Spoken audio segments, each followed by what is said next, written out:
आकाशवाणी गोरखपुर से प्रादेशिक समाचार।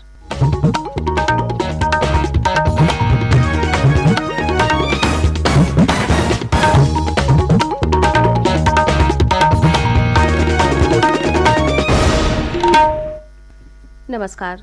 समाचार बुलेटिन के साथ मैं सोनी निगम। पहले मुख्य समाचार। राष्ट्रपति द्रौपदी मुर्मू आज 76वें स्वतंत्रता दिवस की पूर्व संध्या पर राष्ट्र को करेंगी संबोधित। आजादी के 75 वर्ष पूरे होने के उपलक्ष्य में हर घर तिरंगा अभियान कल से हुआ शुरू। प्रधानमंत्री नरेंद्र मोदी ने कहा, देश के जल, थल और नभ में तिरंगा लहराने से उत्साहित हैं सभी भारतीय। मुख्यमंत्री योगी आदित्यनाथ ने लखनऊ में आयोजित समारोह में वीरता पुरस्कार विजेताओं और वीर नारियों को किया सम्मानित।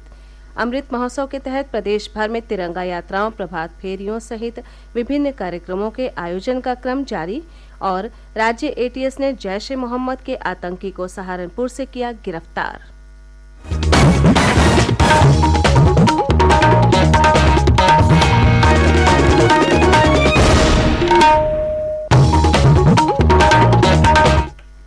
अब समाचार विस्तार से।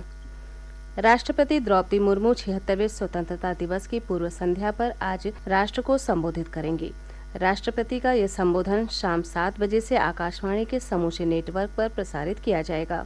ये संबोधन दूरदर्शन के सभी चैनलों पर भी हिंदी और अंग्रेजी में प्रसारित किया जाएगा। इसके बाद इसे दूरदर्शन के सभी क्षेत्रीय चैनल प्रादेशिक भाषाओं में प्रसारित करेंगे। आकाशवाणी से रात 9:30 बजे से अपने क्षेत्रीय नेटवर्क पर प्रादेशिक भाषाओं में राष्ट्रपति के संबोधन का प्रसारण होगा। आजादी के 75 वर्ष पूरे होने के उपलक्ष्य में केंद्र सरकार कल से 15 अगस्त तक हर घर तिरंगा अभियान चला रही है। प्रधानमंत्री नरेंद्र मोदी ने 13 से 15 अगस्त तक अपने घरों पर तिरंगा फहराकर सभी देशवासियों से इस अभियान में शामिल होने का आग्रह किया है। श्री मोदी ने अपने ट्वीट संदेश में कहा कि देश के जल, थल और आकाश में तिरंगा लहराता देख भारत का हर व्यक्ति उत्साहित है। प्रधानमंत्री ने कहा, तिरंगे के प्रति अतुलनीय सम्मान का ये दृश्य भारतीयों के उत्साह और उल्लास को दर्शाता है।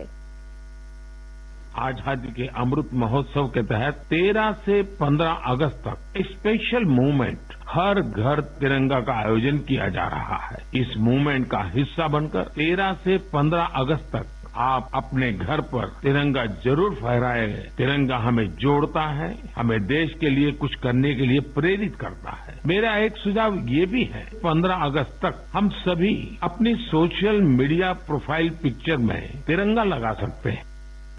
प्रदेश में आजादी का अमृत महोत्सव के क्रम में तिरंगा यात्रा, मैराथन और पद यात्रा सहित अनेक कार्यक्रमों के आयोजन का सिलसिला जारी है। केंद्रीय राज्य मंत्री जनरल वीके सिंह ने गाजियाबाद में आयोजित एक कार्यक्रम में पूर्व सैनिकों और उनके परिजनों को वीर और विजेता पुरस्कार से सम्मानित किया। मेरठ में तिरंगा यात्रा निकाली गई, जिसमें प्रदेश के ऊर्जा राज्य मंत्री सोमेंद्र तोमर व स्थानीय सांसद राजेंद्र अग्रवाल शामिल हुए। आगरा में केंद्रीय विधि और न्याय राज्य मंत्री एसपी बघेल और भाजपा सांसद हरिद्वार दुबे ने जिला प्रशासन और विभिन्न संगठनों द्वारा जन जागरण तिरंगा रैली का संयुक्त रूप से झंडी दिखाकर शुभारंभ किया।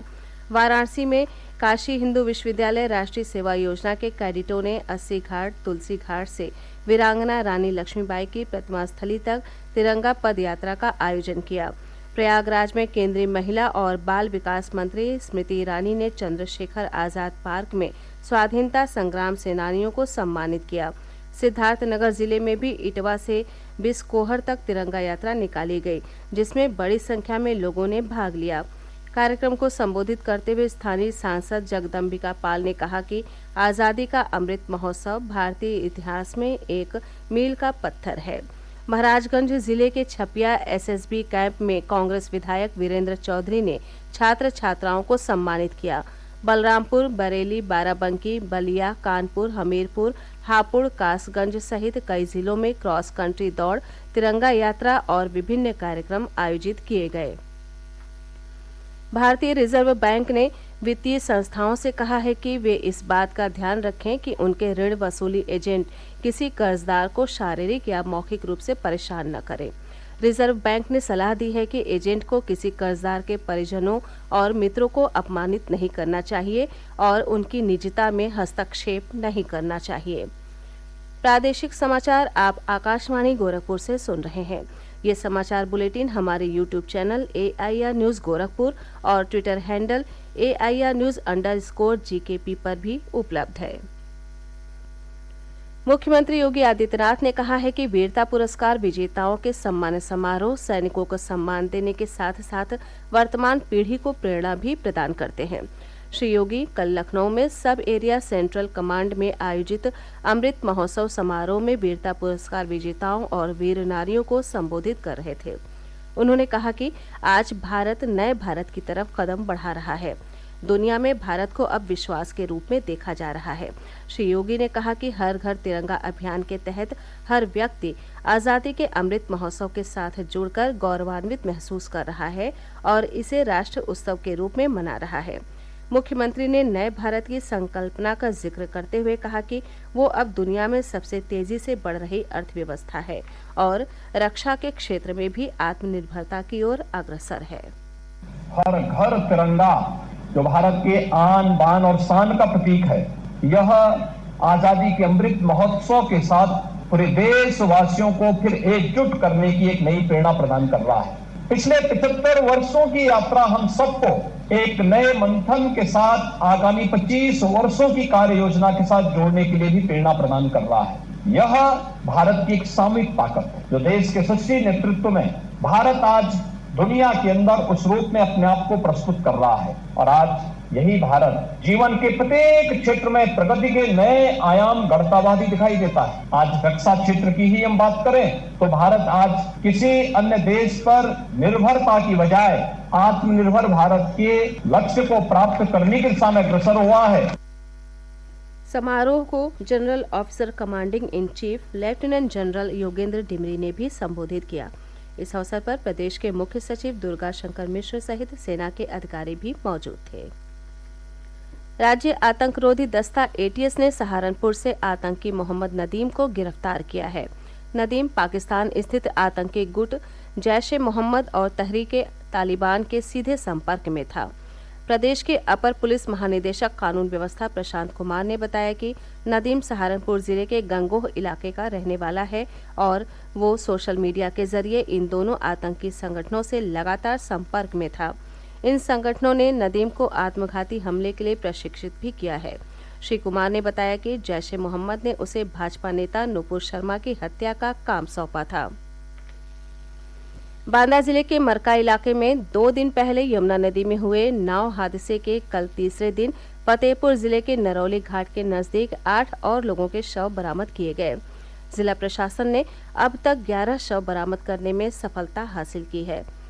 5 शवों को उनके परिजनों ने पहचान लिया है, जबकि अन्य लापता लोगों की तलाश NDRF, SDRF, जल पुलिस और स्थानीय गोताखोरों की मदद से की जा रही है। मुख्यमंत्री योगी आदित्यनाथ ने मृतकों के परिजनों को 4-4 लाख रुपए की सहायता धनराशि देने की घोषणा की है। इस बीच केंद्रीय मंत्री साध्वी निरंजन ज्योति और राज्य सरकार के कैबिनेट मंत्री संजय निषाद ने फतेहपुर जिले के यमुना घाट पर पहुंचकर बचाव कार्यों का जायजा लिया। संजय निषाद ने मृतकों के परिजनों से भी मुलाकात की और उन्हें सरकार से हर संभव मदद दिलाने का आश्वासन दिया है।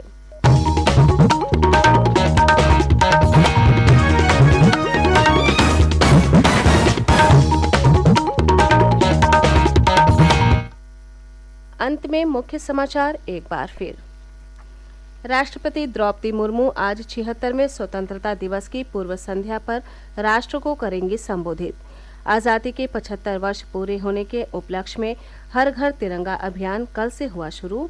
प्रधानमंत्री नरेंद्र मोदी ने कहा, देश के जल, थल और नभ में तिरंगा लहराने से उत्साहित हैं सभी भारतीय। मुख्यमंत्री योगी आदित्यनाथ ने लखनऊ में आयोजित समारोह में वीरता पुरस्कार विजेताओं और वीर नारियों को किया सम्मानित। अमृत महोत्सव के तहत प्रदेश भर में तिरंगा यात्राओं, प्रभात फेरियों सहित विभिन्न कार्यक्रमों के आयोजन का क्रम जारी और राज्य ATS ने जैश-ए-मोहम्मद के आतंकी को सहारनपुर से किया गिरफ्तार। इसी के साथ ये समाचार बुलेटिन समाप्त हुआ। नमस्कार।